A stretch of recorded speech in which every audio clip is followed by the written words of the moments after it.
इन आयत करीमा में एक रात का जिक्र है, बरकत वाली रात, और बताया गया कि इस रात में हर बरकत वाला काम बांट दिया जाता है। इस मुकाम पर कौन सी रात मुराद है, किस रात का जिक्र है,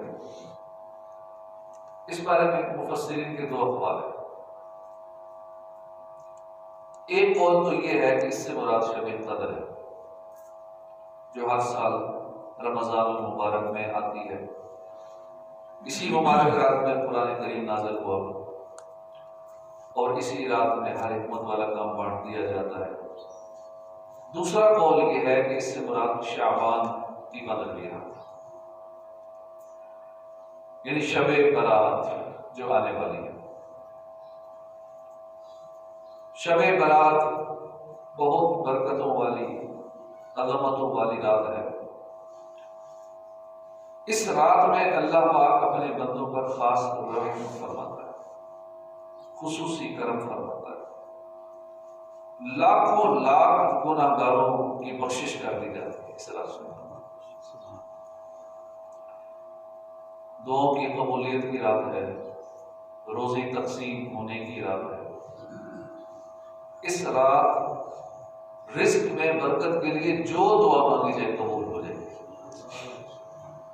ऐसी प्यारी कबूलियत वाली रहमतों वाली रात हमारे प्यारे आका मक्की मदनी मुस्तफ़ा सल्लल्लाहु अलैहि वसल्लम ने फरमाया, अल्लाह पाक 4 रातों में भलाइयों के दरवाजे खोल देता है। बकरीद की रात, ईद उल फितर की रात, शाबान की 15वीं रात जो आने वाली है, मंगल के दिन, मंगल की शाम को ये रात शुरू हो जाएगी। इस रात मरने वालों के नाम, लोगों का रिस्क और हज करने वालों के नाम लिख दिए जाते हैं। और चौथी रात है अरफा की रात, यानी 9 ज़िलहज की रात। ये 4 रातें ऐसी हैं कि अल्लाह पाक की रहमत जोश पे होती है और भलाइयों के दरवाजे खुल जाते हैं। शुअबुल ईमान में हदीस पाक है, हमारे प्यारे आका सल्लल्लाहु अलैहि वसल्लम ने फरमाया कि 15 शाबान की रात यानी शबे बरात एक पुकारने वाला पुकारता है कोई मग़फ़िरत चाहने वाला कि जिसकी मग़फ़िरत की जाए, है कोई मांगने वाला कि उसे अता किया जाए। बस बदकार औरत और मुशरिक के अलावा जो बंदा जो भी हाजत तलब करता है उसकी हाजत पूरी कर दी जाती है। हुज्जतुल इस्लाम इमाम मोहम्मद बिन मोहम्मद गज़ाली रहमतुल्लाह अलैह फरमाते हैं, कहा गया कि जैसे मुसलमानों के लिए ईद के 2 दिन हैं, ऐसे ही आसमान के फरिश्तों के लिए ईद की 2 रातें हैं। शब बरात फरिश्तों की ईद है और शब क़द्र फरिश्तों की ईद। शब बरात इबादत की रात है। इस रात को दिल से गफलत के पर्दे हटाकर अल्लाह की याद में गुजारना सादत ही सादत। अल्लाह के आखिरी नबी रसूल हाशमी सल्लल्लाहु अलैहि वसल्लम का फरमान है, जिसने 5 रातों को जिंदा किया यानी जाग कर इबादत में गुजारा, उसके लिए जन्नत वाजिब हो जाती है। तरबिया की रात यानी 8 ज़ुल्हिज की रात, अरफा की रात 9 ज़िलहज की रात, ईद उल अज़हा यानी 10 ज़ुल्हज की रात, ईद उल फितर की रात और निस्फ शाबान की रात यानी शब बरात। जिसने इन 4 रातों को जाग कर गुजारा, इबादत की यानी इबादत की जाग के गुजारा, उसकी मग़फ़िरत हो जाती है, उसके लिए जन्नत वाजिब हो जाती है।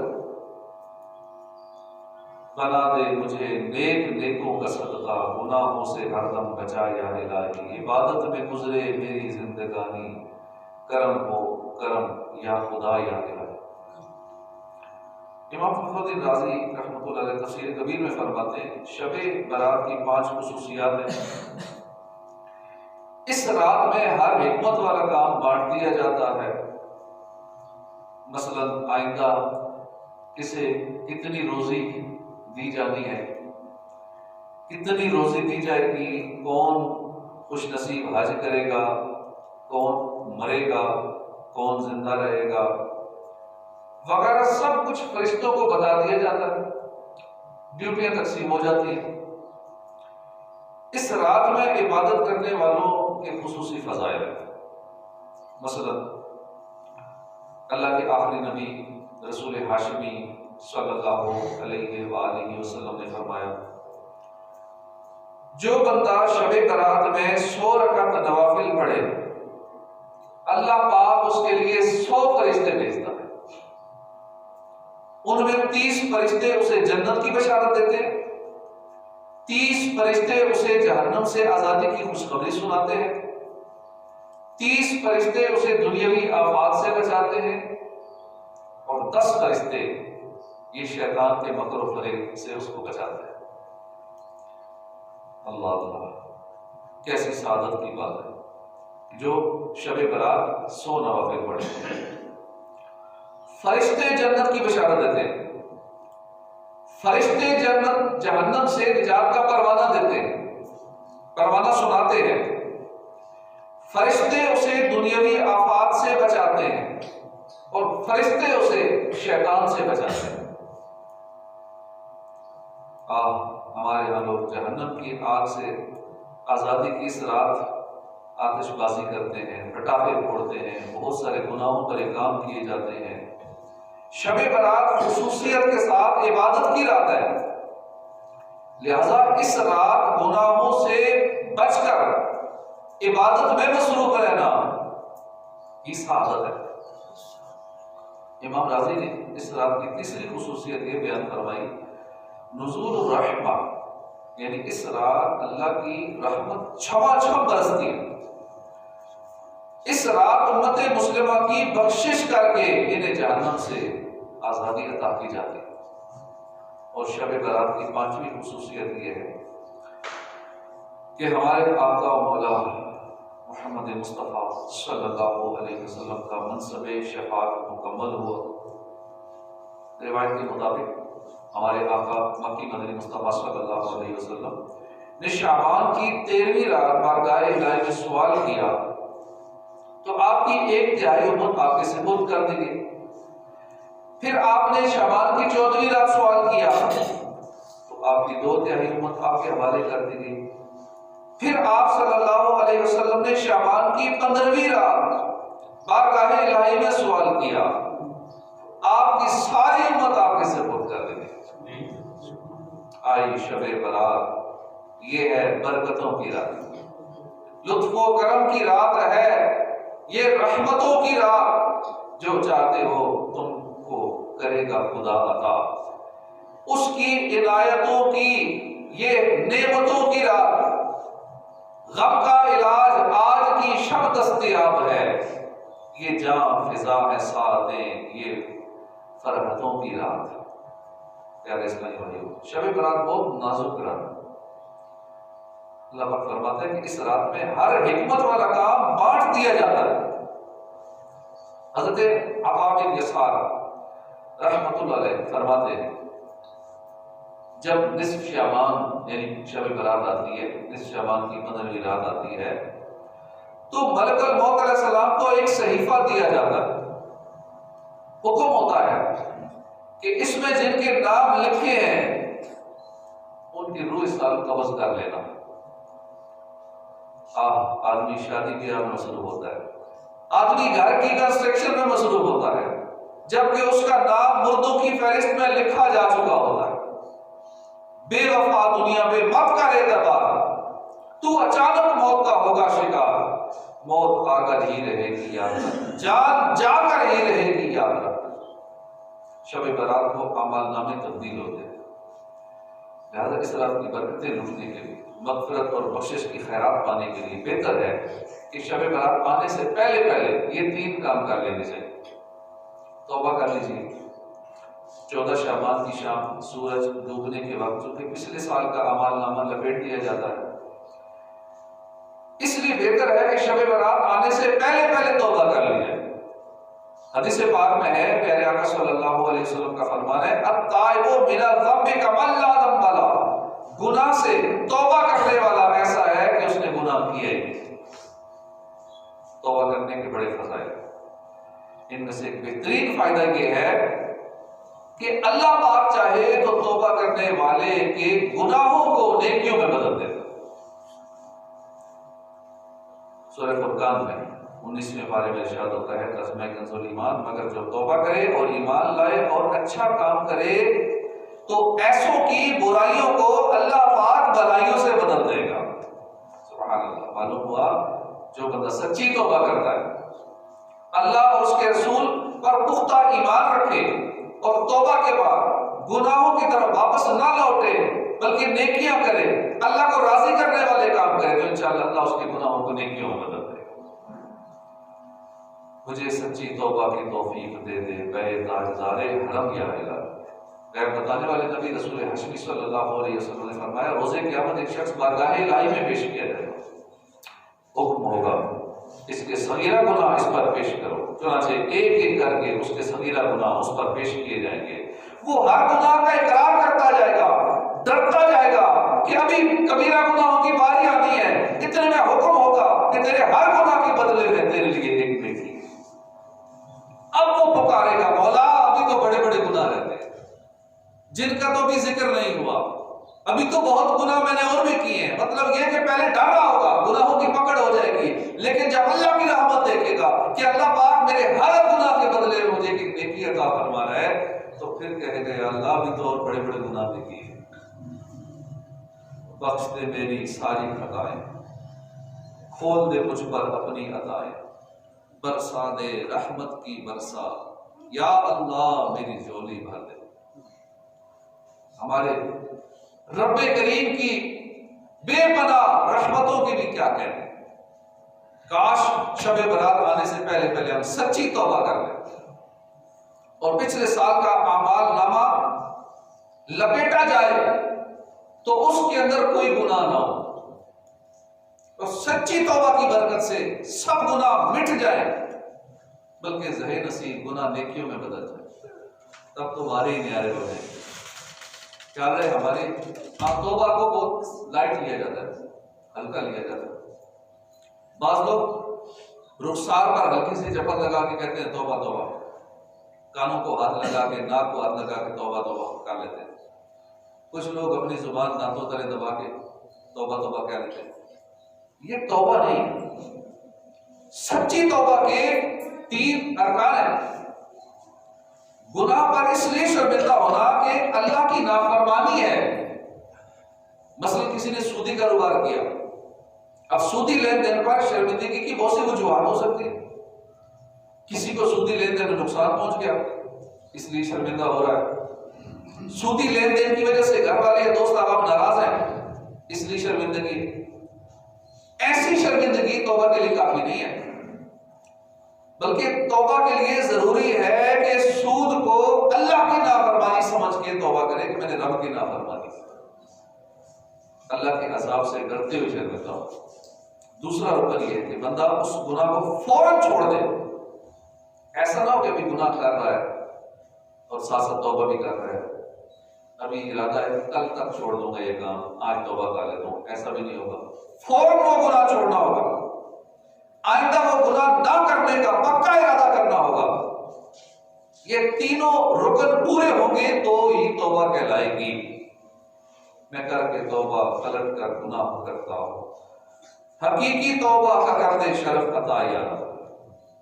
दूसरा अहम तरीन काम जो इस रात से पहले पहले कर लेना चाहिए, पहला काम तो था तौबा, दूसरा अहम काम है कि शब बारात आने से पहले पहले बंदों के हुकूक मुआफ करवा लिए जाए। ये भी तौबा का एक हिस्सा है। अगर किसी बंदे की हक़-तलफ़ी की है, जब तक उससे माफ ना करा ले उस वक्त तक वो हक़-तलफ़ी माफ नहीं होती।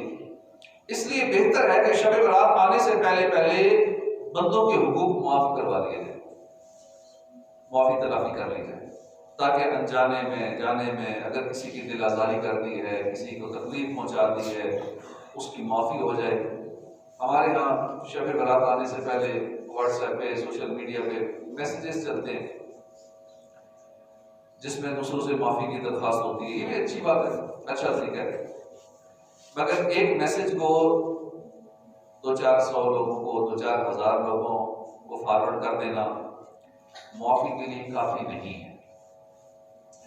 बेहतर यह है कि जिनसे आप मिल सकते हैं उनसे मिलकर, जिनको फोन करना पॉसिबल है उनको फोन करके, जिन तक रसाई नहीं है बाकायदा उनको वॉइस मैसेज, टेक्स्ट मैसेज करके, अपनी रिकॉर्डिंग लिख कर या बोल कर उनको सेंड करें, ताकि सामने वाले को लगे कि वाकई आप मुझसे माफी मांग रहे हैं।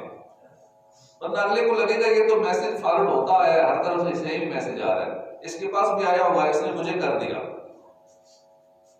अगले भी समझ जाते हैं, लोग तेज हैं कि मैसेज फॉरवर्ड हो ही रहे हैं तो ठीक है, मेरी तरफ से भी, मेरी तरफ भी इसका आ गया। अब क्या पता दिल से मांग रहा है या नहीं मांग रहा है, खाली मैसेज ही फॉर्मेलिटी के लिए आगे कर दिया। ऐसा अंदाज इख्तियार करें वाकई अगले को लगे कि आप ये सीरियसली माफी मांग रहा है, ये दिल से शर्मिंदा है, मुझसे माफी मांग रहा है, तो फिर अगला दिल से माफ नहीं करेगा। जिनसे माफी मांगी जाए उनको भी चाहिए कि अपने मुसलमान भाइयों को माफ कर दें। जो माफी मांगे माफ कर देना चाहिए, अल्लाह में माफ कर दे। मुआफ फजलो करम से हो हर खता यार, ओ मगफिरत पे सुल्तान अंबिया यार, बिला हिसाब हो जन्नत में दाखिला यार, पड़ोस खुद में सरवर का हो अता यार। तीसरी चीज है कि दिल से बुग़्ज़ और कीना निकाल देना चाहिए। इस रात के आने से पहले एक तो तौबा कर लेनी चाहिए, दूसरा बंदों से माफी तलाफी कर लेनी चाहिए, और तीसरी अहम चीज है दिल से बुग़्ज़ और कीना निकाल। जिस मुसलमान के बारे में भी दिल में नफरत है, अच्छा नहीं लगता, बुग़्ज़ और कीना है, हसद है, गीबतें उसकी करते हैं, निकाल दें। ये बुग़्ज़ और कीना ऐसी गंदगी है, बंदे का सुकून बर्बाद कर देती है। अपने सीने को कीने की गलाज़त से पाक करना चाहिए, बुग़्ज़ और कीना निकाल। रिवायत के मुताबिक जो बदनसीब शब बारात जैसी अजीम रात में भी मग़फ़िरत से महरूम रहते हैं, उनमें से एक बदनसीब वो भी है कि जो दिल में बुग़्ज़ और कीना रखे हो। सारे बख्शे जाते हैं, कुछ लोग नहीं बख्शे जाते, और उन कुछ में एक वो भी है जिसने अपने मुसलमान का दिल में कीना रखा हुआ है। उसका सोचते ही है तो गुस्सा आता है, उसका तस्वुर ही करते हैं तो गुस्सा आता है, उसका जिक्र छिड़ता है तो गुस्सा आता है। इसका मतलब दिल में उसके बारे में कीना और बुग़्ज़ भरा पड़ा है, इसलिए गुस्सा आता है। गीबत करने को दिल करता है, फलां के बारे में बुराई करता रहो लोगों के सामने, वो असल में वजह होती है दिल में जो नफरत है, ये गुस्सा भरा हुआ है, बुग़्ज़ और कीना भरा हुआ है। ये बड़ी खतरनाक बीमारी है, ये खुद को ही नुकसान पहुंचाती है। तो यकीनन हम में से हर एक बख्शिश का तलबगार, हर एक मग़फ़िरत का हाजतमंद है। इसलिए शब बारात आने से पहले इन सारे गुनाहों से तौबा कर लीजिए, और तौबा करनी जरूरी है कि हम अपना दिल साफ कर लें, हम आपस में एक दूसरे को माफ कर दें। अहले मोहल्ला में अगर कोई ऐसा मामला है तो माफ कर दें, रिश्तेदारों में कोई ऐसा मामला है तो उसको माफ कर दें, दिल को साफ कर लें। दिल में जो पोशीदा दुश्मनी छुपी हुई है, दिल में जो बुग़्ज़ कीना छुपा हुआ है, प्रोपेगेंडा कर रहे हैं, इधर बातें कर रहे हैं, उसकी उधर बातें कर रहे हैं, इस सारे मामला ऐसी दुश्मनियां, बुग़्ज़ और कीना, इससे दिल साफ कर लेना चाहिए। किसी से मुतालिक हसद है, किसी के लिए दिल में मैल है, वो नहीं रहनी चाहिए। अल्लाह पाक कुरान करीम में इरशाद फरमाता है कि जिस दिन ना माल काम आएगा ना बेटे काम आएंगे, मगर वो जो अल्लाह के हुजूर सलामत दिल लेकर हाजिर हो। मालूम हुआ कि क़यामत का दिन ना माल काम आएगा ना औलाद काम आएगी, क़यामत के दिन क़ल्ब सलीम काम आएगा। जो अपना दिल साफ लेकर मरेगा, दिल में बुग़्ज़ और कीना नहीं होगा, दिल में हसद नहीं होगा, दिल में बातनी अमराज नहीं लगे होंगे, दिल को बिल्कुल पाक साफ करके क़ल्ब सलीम लेकर कब्र में उतरेगा, अल्लाह की बारगाह में हाजिर होगा, वो बंदा कामयाब होगा। तो क़ल्ब सलीम क्या है? वो दिल जो कुफ्र और शिर्क से पाक हो, वो क़ल्ब सलीम। जिस दिल में बदअकीदगी ना हो, वो क़ल्ब सलीम। जो दिल बातनी बीमारियों से पाक हो, वो क़ल्ब सलीम। जिस दिल में हसद ना हो, वो क़ल्ब सलीम है। जिस दिल में बुग़्ज़ और कीना ना हो, वो दिल क़ल्ब सलीम। जो दिल दुनिया की मोहब्बत से पाक, जो दिल पाकीज़ा हो, वो दिल रोज़े क़यामत कामयाब हो। अब्दुल्लाह बिन उमर रज़ियल्लाहु अन्हु फरमाते हैं, प्यारे आका नूर वाले मुस्तफ़ा सल्लल्लाहु अलैहि वसल्लम की बारगाह में अर्ज़ किया गया, अय्युन नासी अफ़दल, या रसूल अल्लाह, लोगों में अफजल कौन है? फरमाया कुल्लु महमूमिल क़ल्ब सुदूकुल लिसान, वो बंदा जो महबूबुल क़ल्ब है और सच्ची जुबान वाला है, वो सबसे अफजल है। मैंने अर्ज़ किया, रसूल अल्लाह, कि सुदूकुल लिसान के लिए सच्ची जुबान वाला किसे कहते हैं? ये तो चलो हम जानते हैं, साफ इसके अल्फाज हैं कि सच्ची जुबान वाला, सुदूकुल क़ल्ब। और ये जो दूसरा लफ्ज है महबूबुल क़ल्ब, इसका क्या मतलब है? फरमाया वो मुत्तकी शख्स जिस पर कोई गुनाह ना हो, उसके दिल में सरकशी ना हो, उसके दिल में बुग़्ज़ व कीना ना हो, उसके दिल में हसद ना हो, वो है महबूबुल क़ल्ब। तो मालूम हुआ जिसकी जुबान सच्ची हो, वो झूठ ना बोले, जिसके दिल में सरकशी ना हो, बुग़्ज़ व कीना ना हो, हसद ना हो, जलन ना हो, बंदा बड़ी फजीलत का। शेख तरीक़त अमीर सुन्नत बारगाह रिसालत में इस्तिग़ासा पेश करते हैं, झूठ से, बुग़्ज़ व हसद से हम बचें, कीजिए रहमत है नाना हसनैन। दुआ भी करते रहना चाहिए, अल्लाह हमें इन बीमारियों से बचा। साहबी रसूल हज़रत अनस बिन मालिक फरमाते हैं कि हम मालिक जन्नत कासिम नेमत सल्लल्लाहु अलैहि वसल्लम की खिदमत में हाज़िर थे। आपने फरमाया कि यतलुबु अलैकुमुल आना मिन हाज़ल फर्जी रजुलुन मिन अहलिल जन्नह, यानी अभी तुम्हारे पास इस रास्ते से एक जन्नती आदमी आएगा। चुनांचे एक अंसारी साहबी वहां से आए, उनकी दाढ़ी वुज़ू के पानी से तर थी, उल्टे हाथ में जूता उठा रखा था, चले आ रहे थे। दूसरे दिन फिर नबी पाक सल्लल्लाहु अलैहि वसल्लम ने फरमाया, अभी तुम्हारे पास इस रास्ते से एक जन्नती आदमी आएगा। दूसरे दिन भी वही साहबी गुजरे, तीसरे दिन भी ऐसा ही हुआ, फिर वही साहबी नजर आए। अब्दुल्लाह बिन उमर फरमाते हैं कि अब मैं उन अंसारी साहबी के घर पहुंचा, मैंने दरखास्त की कि मैं आपका मेहमान बनना चाहता हूँ। चुनांचे मैं 3 रातें उनके पास रहा। इस दौरान मैंने ना उनको क़याम करते देखा, यानी नवाफिल वगैरह इबादत करते नहीं देखा, कसरत से नवाफिल पढ़ते नहीं देखा। हाँ, इतना जरूर था कि वो बिस्तर पर लेटने से पहले ज़िक्रुल्लाह करते थे। एक अच्छी आदत उनकी ये भी थी कि वो अच्छी बात कहते या खामोश रहते। जब 3 रातें गुजर गई तो मैंने उन्हें असल बात बताई कि प्यारे आका सल्लल्लाहु अलैहि वसल्लम ने 3 दिन मुसलसल ये जन्नत की बशारत अता फरमाई, और तीनों दिन इस बशारत के मुस्तहिक आप ही हुए। मैं चाहता था कि आपके पास रहकर आपका अमल देखूं, लेकिन मुझे तो कोई खास, कोई यूनिक अमल नजर नहीं आया कि जो आप करते हो और आप जन्नती। उन साहबी ने फरमाया कि मेरा अमल तो वही है जो आप देख चुके हैं, अलबत्ता एक अमल मजीद है, वो ये है कि मैं किसी मुसलमान के बारे में दिल में कीना नहीं रखता, और ना किसी मुसलमान को मिलने वाली नेमत के बारे में मैं हसद दिल में रखता हूं। ये अमल है। अब्दुल्लाह बिन उमर ने फरमाया, हाँ, यही वो वस्फ है, यही वो क्वालिटी है कि जिसने आपको इस मकाम पर पहुंचा दिया। आशिकाने रसूल, देखा आपने, दिल को पाक रखना, दिल में किसी का बुग़्ज़ व कीना ना आने देना, दिल में हसद ना आने देना, किसी के मुतालिक दिल में मैल ना आने देना, ये जन्नत में ले जाने वाला। और दूसरी जानब और कीजिए, दिल में बुग़्ज़ कीना रखने वाला, हसद का सांप दिल में पालने वाला कैसा बदबख्त है कि शबे बरात भी बख्शिश की रात है, रहमतों की रात है, बधाइयों की रात है, लेकिन इस रात भी दिल में बुग़्ज़ व कीना रखने वाला नहीं बख्शा जाता। तो इस रात के आने से पहले हमें चाहिए कि अपने दिल साफ कर ले, दिल से मैल कुचैल को बाहर निकाल के फेंक दे। किसी के साथ नाराजगी है तो रिश्तेदार को नाराजगी दूर कर, राजी हो जाए। किसी रिश्तेदार के साथ रंजिश है तो रंजिश खत्म कर दे। किसी भी दुनियावी मामले पर किसी से लड़ाई है, आपस में दूरियां हैं, मिटा दे, खत्म कर दे सारा सिलसिला। ताजदार दो आलम सल्लल्लाहु अलैहि वसल्लम ने फरमाया, जो बातिल पर हो और झगड़ा छोड़ दे, अल्लाह पाक उसके लिए जन्नत के कोने में घर बनाएगा, जन्नत का कॉर्नर प्लॉट मिलेगा उसको।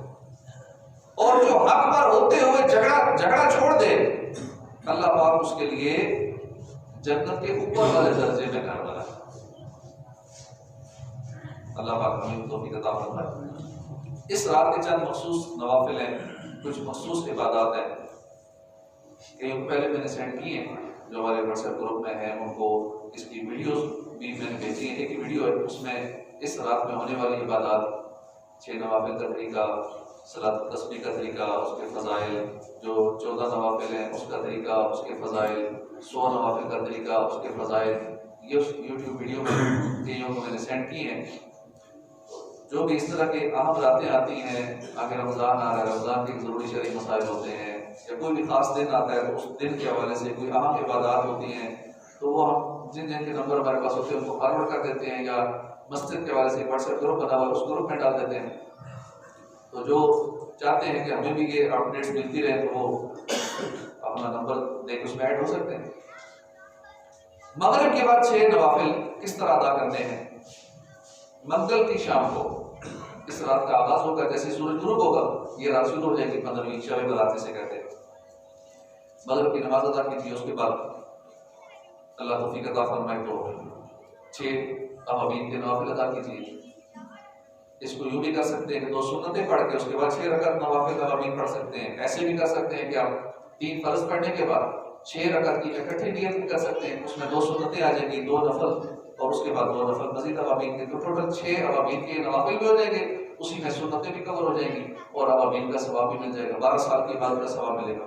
तो अवामीन की सादत हासिल करें, हो सके तो रोजाना अवामीन पढ़ें, नेकियों का भाग लग जाएगा रात शुरू होते ही।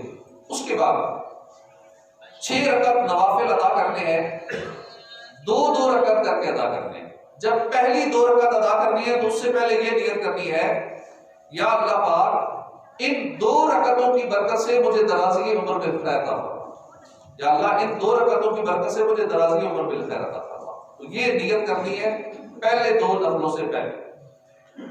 उसके बाद जब 2 नवाफिल अदा करने हैं तो उससे पहले नियत करनी है, या अल्लाह इन 2 रकातों की बरकत से बलाओं से मेरी हिफाजत फरमा। उसके बाद जो अगले तीसरे 2 आखिरी नवाफिल अदा करने हैं उससे पहले ये नियत करनी है कि या अल्लाह इन 2 रकातों की बरकत से मुझे अपने सिवा किसी का मोहताज न कर।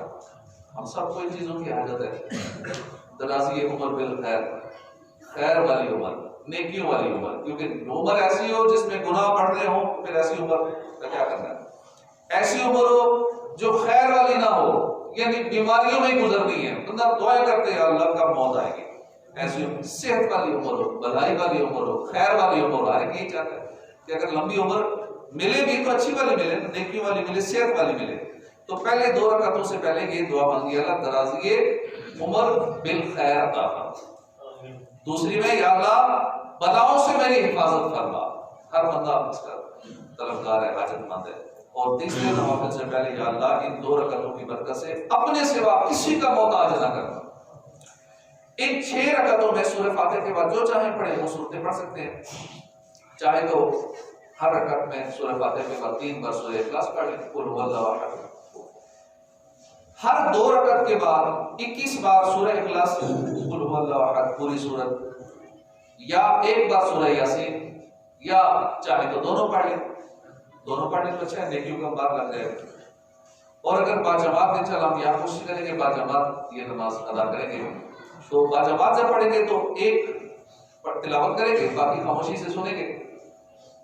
तो इस तरीके से इंशाअल्लाह रात के आगाज ही में नेकियों का अंबार लग जाएगा। इसके बाद दुआए निस्फ शाबान भी पढ़नी होती है, मखसूस एक दुआ है जिसको पहले से याद हो तो ठीक है, अचानक अब याद कैसे करेंगे, चंद एक लाइनों की दुआ है तो वो इंशाअल्लाह मिलके वो दुआ भी पढ़ लेंगे। हर 2 रकात के बाद सूरह इखलास 21 बार और सूरह यासीन पढ़ने के बाद दुआए निस्फ शाबान, ये इंशाअल्लाह इज्तिमाई तौर पे पढ़ेंगे। हर 2 रकात के बाद ये दुआ पढ़नी होती है। इसके बाद जो अमल है 20 मकबूल हज का सवाब और 20 साल के रोजों का सवाब। मुसलमानों के चौथे खलीफा मौला अली मुश्किल कुशा फरमाते हैं कि शब बरात थी, मैंने देखा प्यारे आका सल्लल्लाहु अलैहि वसल्लम नमाज अदा फरमा रहे। आपने 14 रकात नमाज अदा फरमाई। नमाज से फारिग होने के बाद बैठ गए, अब 14 मरतबा सूरह फातिहा पढ़ी, 14 मरतबा सूरह इखलास पढ़ी, 14 मरतबा सूरह फलक पढ़ी, 14 मरतबा सूरह नास पढ़ी, एक बार आयतुल कुर्सी पढ़ी और आखिर में ये आयत करीमा तिलावत की, बेशक तुम्हारे पास तशरीफ लाए तुम में से वो रसूल जिन पर तुम्हारा मुशक्कत में पड़ना गिरा गुजर, तुम्हारी भलाई के चाहने वाले और मुसलमानों पर कमाल मेहरबान। ये 11वां सूरह तौबा की आयत नंबर 128, एक मरतबा ये आयत पढ़ी। मौला अली फरमाते हैं कि जब हुजूर फारिग हुए तो मैंने पूछा या रसूल अल्लाह ये क्या अमल आपने जो किया है? तो मौला अली ने जब ये पूछा तो फरमाया कि अली जो इस तरह करेगा जो तुमने देखा, जो भी इस तरह करेगा जो तुमने देखा, तो उसके लिए 20 साल के मकबूल रोजों का सवाब और 20 मकबूल हज का सवाब लिखा जाएगा। इसी तरह अल्लामा अहमद सावी फरमाते हैं जो कुछ शब बरात में 100 रकात नफल पढ़े अल्लाह पाक उसके पास 100 फरिश्ते भेजेगा, 30 फरिश्ते उसे जन्नत की बशारत देंगे, 30 फरिश्ते अजाब से बचाएंगे, 30 फरिश्ते दुनियावी आफत से बचाएंगे, 10 फरिश्ते उसको शैतान के मकरो फरेब से बचाएंगे, 100 फरिश्ते उसके लिए मुकर्रर होते हैं। 100 रकात नवाफिल अल्लाह को ठीक दे तो ये भी पढ़िए। और इन्हीं 100 नवाफिल के मुतालिक अल्लामा ज़ैनुद्दीन देहलवी रहमतुल्लाह अलैह फरमाते हैं कि अल्लाह के नेक बंदे शब बरात में 100 रकात नफल नमाज इस तरह अदा करते थे कि हर रकात में सूरह फातिहा के बाद 10 बार सूरह इखलास पढ़ते। इमाम हसन बसरी फरमाते हैं कि मुझे 30 सहाबा किराम ने ये हदीस पाक बयान फरमाई कि जिसने ये नमाज पढ़ी अल्लाह पाक उसकी तरफ 70 मरतबा निगाह करम फरमाता है और हर निगाह के बदले में 70 हाजात पूरी फरमा देता है।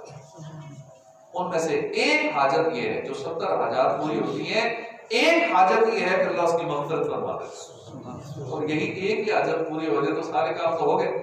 अल्लाह हमें बख्श दे, हमारी मग़फ़िरत हो जाए, सारे गुनाह हमारे ज़ीरो हो जाए, बल्कि नेकियों में कन्वर्ट हो जाए, तो कितनी बड़ी सआदत है।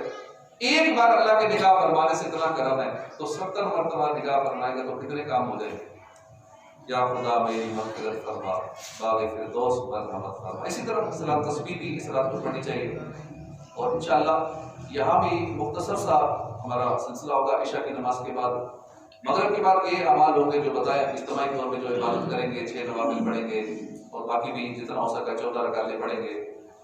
उसके बाद इशा की नमाज के बाद मुख्तसर सी महफिल होगी यहाँ पे और इंशाअल्लाह उसके बाद खन्ना पुल के करीब ही एक मार्की में शादी हाल में वहाँ पे बड़ी महफिल शब बरात की, जहाँ पे दावत इस्लामी के पाकिस्तान के निगरान हाजी शाहिद साहब का बयान है और इंशाल्लाह वहाँ हज़ारों की तादाद में इंशाल्लाह लोग होंगे और इज्तिमाई तौर पर दुआओं का सिलसिला होगा, नात ख़वानी का सिलसिला होगा, इज्तिमाई तौर पर सलात तस्बीह पढ़ाई जाएगी।